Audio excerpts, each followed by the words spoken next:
There is a great appeal to the idea that you can design something flexibly to perform many different functions at less cost and at a great level of performance than more specialized designs.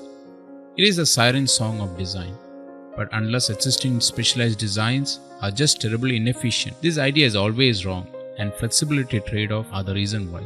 So what are the flexibility trade-offs?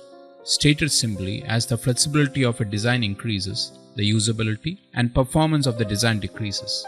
It is like a law of nature, like gravity or the light of speed. In fact, we could easily justify calling this principle the law of flexibility trade-offs. Flexibility entails satisfying a larger set of requirements, which often conflict with one another, which means compromises and complexity in the design. And compromises and complexity increase cost and decrease performance and usability.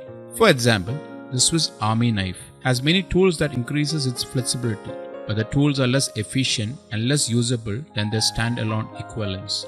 Performance and usability are traded for flexibility. When the value of flexibility outweighs these trade-offs, as with the Swiss Army knife, then it's worth it. So when are the flexibility trade-offs justified? You can use this 5-question test. First, is suboptimal good enough?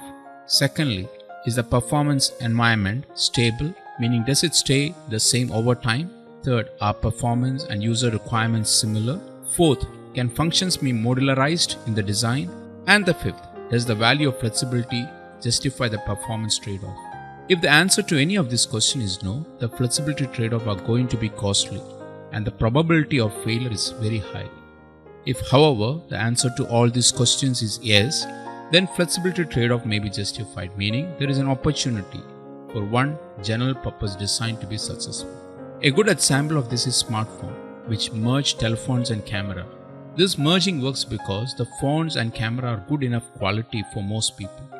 The performance environment is stable. The user requirements for cameras and phones are similar. They are portable, handheld, and they store information.